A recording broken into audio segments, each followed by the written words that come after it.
I overshot the mark by that much.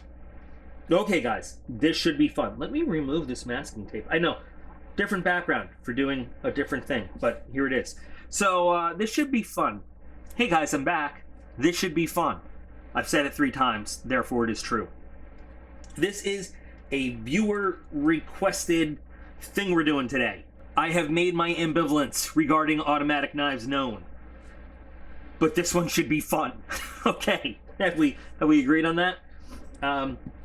This is going to be terrifically, horribly, greatly terrible. This little gem you can find on Bud K's website, or CH Cadelis. I'll put a screenshot in for a ridiculous sum of money that is not nearly what it's worth. But it's worth it for us to look at, with a caveat that I did not pay nearly that much. Let's get to it. So we get this pouch. It just comes in this pouch. Comes like in a little, like this. So got a little Velcro thingy, nylon pouch, nothing special. Is this adjustable? This is a little bit adjustable. Okay, I didn't realize that. With a quick release. Yeah, got a little padding in there. Okay. High quality. Oh my god. Oh my god. Oh my god, check it out. Yeah. Is that just on camera, or is that in real life? That is in real life.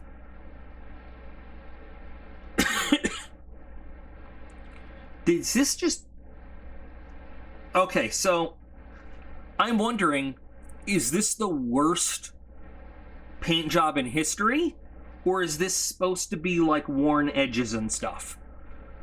Is this supposed to look like this? Or is this just terrible? I told you this was terribly awesome, horribly fantastic. Is this... Comment with your vote. Is this just terribly made, or is this supposed to look like, you know, faded metal? Because they didn't do it here. So, okay, guys, I build all the time.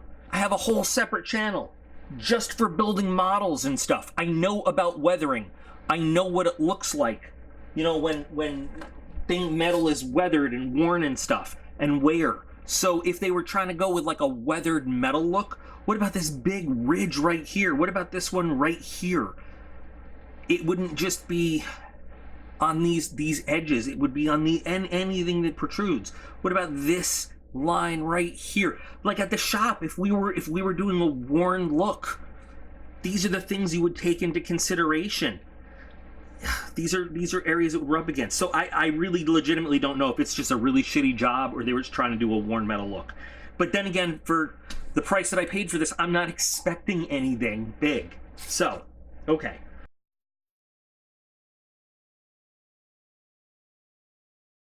That rans over.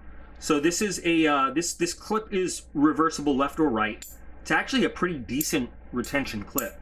And can I take this off? Is this, I guess this is probably Loctited on. This counts as a window breaker, temple smasher. But the printing on this is on both sides. So if you were to swap it left or right, you would have it on both sides, as is the Screamin' Mimi, which is actually, I think, the official name for this shark mouth face. Let's take a look at the blade.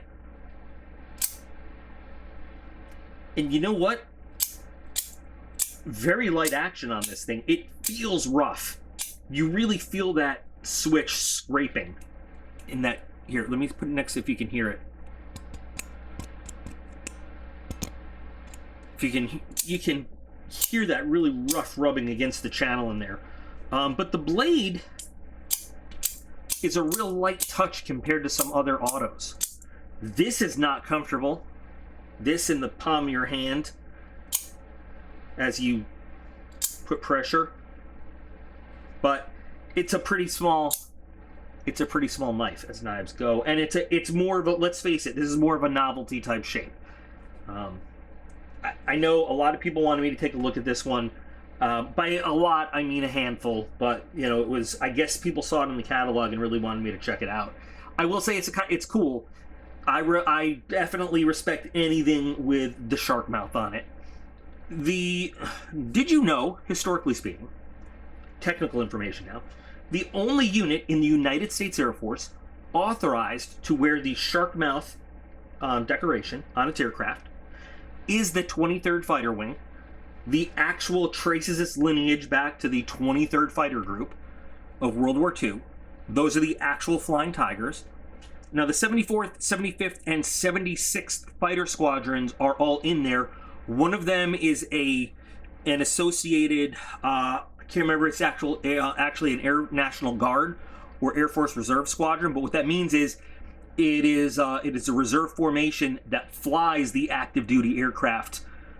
So it is an actual squadron on paper, has personnel and everything, but they fly the active duty aircraft on their drill weekends, and then on a deployment they supplement with personnel. Because believe me, when you deploy, it's never a shortage of aircraft. It's always a shortage of personnel that can operate, because you have crew rest periods and all that. But anyway, so the actual shark mouth, there is different guard units that have the Louisiana Air National Guard guys. They have the warthog mouth. They can wear a different thing, but the actual shark mouth insignia in the Air Force right now.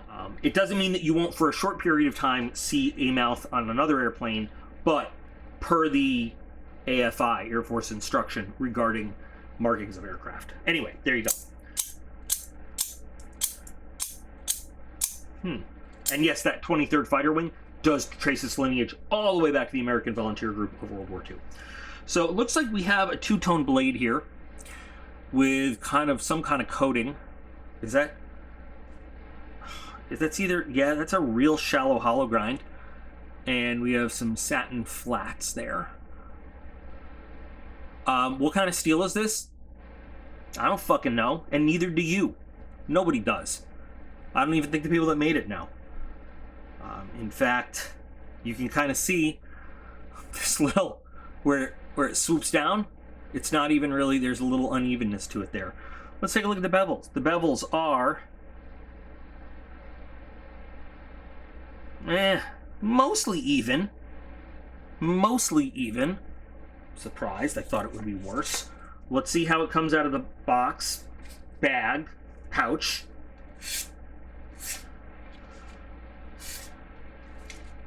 Alright.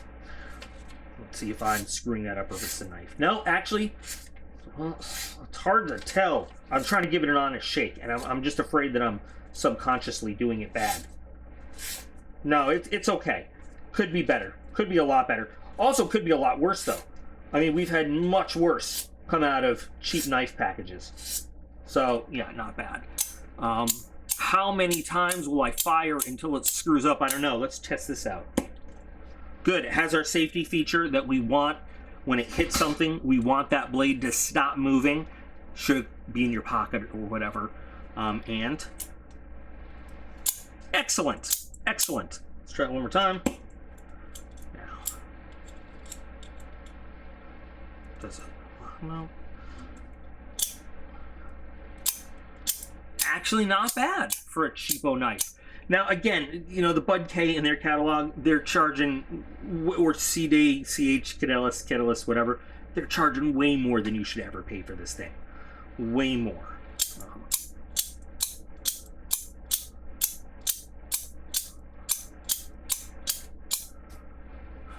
But it is an interesting little collection piece, you know?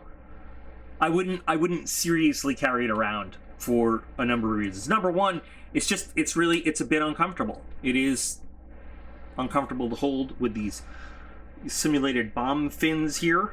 It just doesn't feel good. Maybe if I had smaller hands, it would, but it just does not feel good. Number two, I carry around the axial shift because that has a lot of good feature, a lot of good grip, and a decent sized blade. This blade's not too much smaller than the shift, but here. Oh, you know what? I was complimenting this on how smooth it was, but then I picked up a real one. It actually is almost as long as the shift. You know what? I was wrong. The blade is fairly decent. But God, this is just so much more comfortable, and it's got all of that good feeling in there. This is just a pretty uncomfortable thing to hold. It's much heavier. It is much heavier. I'm willing to bet, is this like all steel? Yeah, this is steel all over the place. Sorry, you're not even seeing the magnets. They're just sticking to every part of it. So we know the clip for sure is steel. No. You know what? The housing itself is aluminum, but you can feel it's gripping onto stuff inside of it. So every piece on the inside is steel. That's why it's so much heavier. It is absolutely heavier than the shift, which is a bit bigger than it. It's definitely a novelty item, not a serious carrying piece. But it is cool to look at. It's fun to look at, right? Well, anyway, guys, there it is. Viewer requested. Wanted to see it. Wanted to see what we thought of it. I'd feel better if I knew what kind of steel it was. There's some blade play. There typically is blade play in an OTF. So I'm not going to criticize it. But there it is. So what do you guys think? Would you carry this thing? Who would carry this around? And I'm not criticizing you because it is kind of cool. But who would carry this as their EDC? Or who would just have it in a collection? Forget the legality. It's illegal where I live, whatever. Pretend everything's legal. It's the purge. You could do whatever you want. Would this be in your pocket? What do you think? So I think it's definitely going to have a cool place on a shelf, in a drawer. I'm probably never going to carry it around. Curious to see what you think, guys. I really am. This is just fun. It'll probably make an appearance now and then because we can. Anyway, thank you guys for spending a little bit more time with me. Dying to know what you think. Remember that you guys are all absolutely awesome, and I appreciate every single one of you. And I'll be back again real soon.